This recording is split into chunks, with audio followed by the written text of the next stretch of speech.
नमस्कार विद्यार्थी मित्रांनो, मी निशिकांत पवार तुम्हा सगळ्यांचं विजन गव्हर्नमेंट जॉब या एज्युकेशन प्लॅटफॉर्मवरती अगदी मनापासून स्वागत करतो.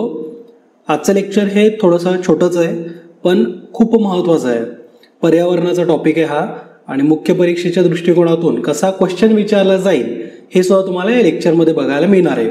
आपण लास्ट लेक्चरमध्ये सुद्धा लेक्चरच्या शेवटी एक प्रश्न घेतला होता आणि तो प्रश्न म्हणजे मुख्य परीक्षेच्या दृष्टिकोनातून कसा विचारला जाईल, कसं तुम्ही लिखाणकाम करणं गरजेचं आहे, तर यावरती आधारित तो प्रश्न होता आणि त्याचं खूप साऱ्या विद्यार्थ्यांनी आम्हाला त्याचे बरोबर आन्सर सुद्धा पाठवलेत. तर त्यानुसार त्यांना ग्रेड मार्क वगैरे दिले जातील.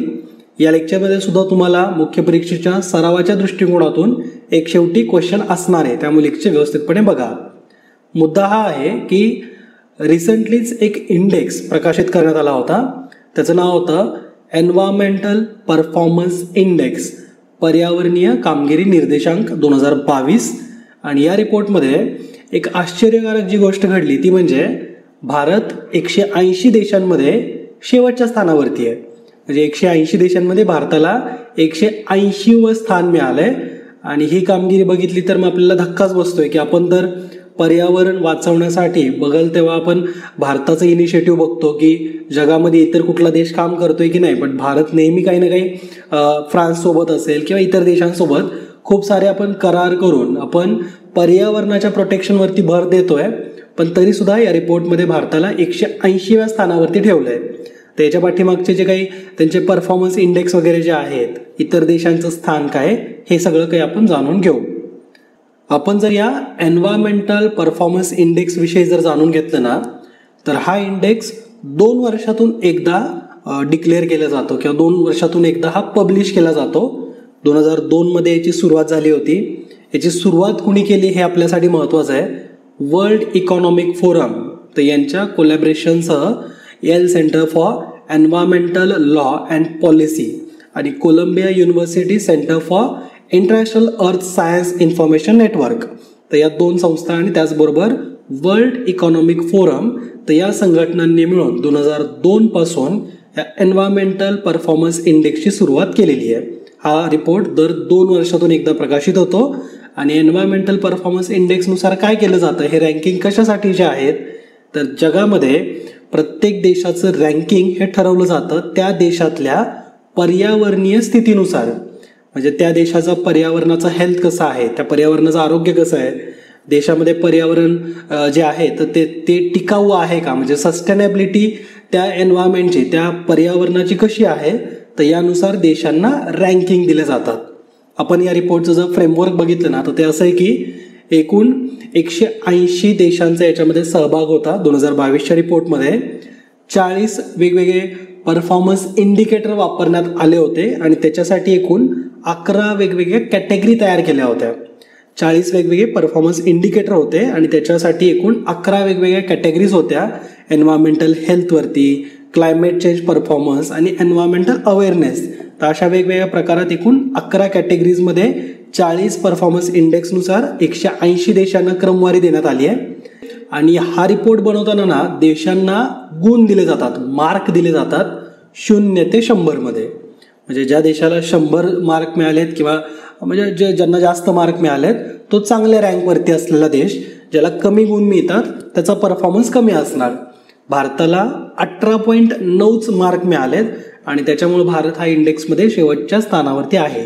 ठीक आहे, भारताला 18.9, म्यानमारला 19.4, व्हिएतनामला 20.1, बांगलादेशला 23.1 आणि पाकिस्तानला 24.6. तर हे काही शेवटचे 5 देश आहेत, त्याच्यामध्ये भारत सगळ्यात शेवटच्या स्थानावरती आहे. हे 5ही देश तुम्ही लक्षात ठेवायचे आहेत. याच्यामध्ये जर आपण चीनचा विचार केला ना, तर चीनला 28.4 गुण मिळालेत आणि 180 देशांमध्ये चीन 161व्या स्थानावरती आहे. रिसेंटली रशिया खूप चर्चेमध्ये आहे, तर रशिया सुद्धा या रिपोर्टमध्ये त्यांना रँक देण्यात आला आणि रशिया 112व्या स्थानावरती आहे. ओके, आणि पहिले 5 देश जर आपण बघितले तर त्याच्यामध्ये डेन्मार्क पहिल्या स्थानावरती आहे, दुसऱ्या स्थानावरती आहे युनायटेड किंगडम, तिसऱ्या स्थानावरती फिनलँड, चौथ्या स्थानावरती माल्टा आणि 5व्या स्थानावरती आहे स्वीडन. ठीक आहे, तर हे पहिले 5 देश पण लक्षात ठेवायचे आहेत. आता डेन्मार्क हा पहिल्या स्थानावरती कसं काय पोचला बरं, त्यांनी असं नेमकं त्यांना रिमार्क काय भेटलाय किंवा त्यांची कामगिरी कशामध्ये चांगली होती, याचं मुख्य कारण म्हणजे डेन्मार्कमध्ये यूज होत असणारी क्लीन एनर्जी, त्यांच्या पॉलिसीनुसार ते जे सध्या काम करतायत ज्या गोष्टीवरती त्याच्यामध्ये क्लीन एनर्जी हे त्यांनी त्यांचं फ्युचर ठरवलेलं आहे. आणि त्याचबरोबर सस्टेनेबल ॲग्रिकल्चरल डेव्हलपमेंट ते करतायत, एक शाश्वत शेतीला प्रोत्साहन दिलं जातं आहे. तर या कामांमुळं डेन्मार्क हा पहिल्या स्थानावरती आहे. ओके. आणि त्याचबरोबर UK म्हणजे युनायटेड किंगडम, फिनलँड हे दुसऱ्या आणि तिसऱ्या स्थानावरती आहेत. आणि हे अगदी म्हणजे सेकंड आणि थर्डला असण्याचं कारण म्हणजे तिथं ग्रीन हाऊस गॅस जो इमिशन आहे तर त्याचं प्रमाण हे खूप कमी झालेलं आहे. म्हणजे हरितगृह वायू उत्सर्जन त्यांनी मोठ्या प्रमाणावरती कमी केलं असल्यामुळं UK म्हणजे युनायटेड किंगडम आणि फिनलँड हे अनुक्रमे दुसऱ्या आणि तिसऱ्या स्थानावरती आहेत. अमेरिका कुठे आहे बरं या रिपोर्टमध्ये? तर अमेरिका ही एकूण 43व्या स्थानावरती आहे, 43rd पोझिशनवरती आहे. आणि जर आपण त्यांनी स्पेशली असं मेन्शनच केलं आहे की जर पाश्चात्य किंवा वेस्टर्न 22 समृद्ध देश बघितले तर अमेरिका 20व्या स्थानावरती आहे. ठीक आहे. तर जर आपण पाश्चात्य देशांचा विचार केला तर 22 समृद्ध देशांमध्ये अमेरिका 20व्या स्थानावरती आहे. ओव्हरऑल अमेरिकेचं रँक हे 43 आहे.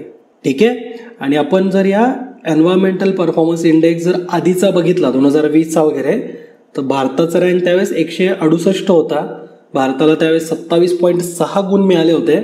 आणि EPI 2020मध्ये डेन्मार्कच पहिल्या स्थानावरती त्यावेळेस सुद्धा होता, आता सुद्धा पहिल्या स्थानावरतीच आहे. तर भारत मात्र जवळपास 12 अंकांनी भारताचं स्थान घसरलेलं आहे. आपण डायरेक्टली शेवटच्या स्थानावरती पोहोचलो आहे.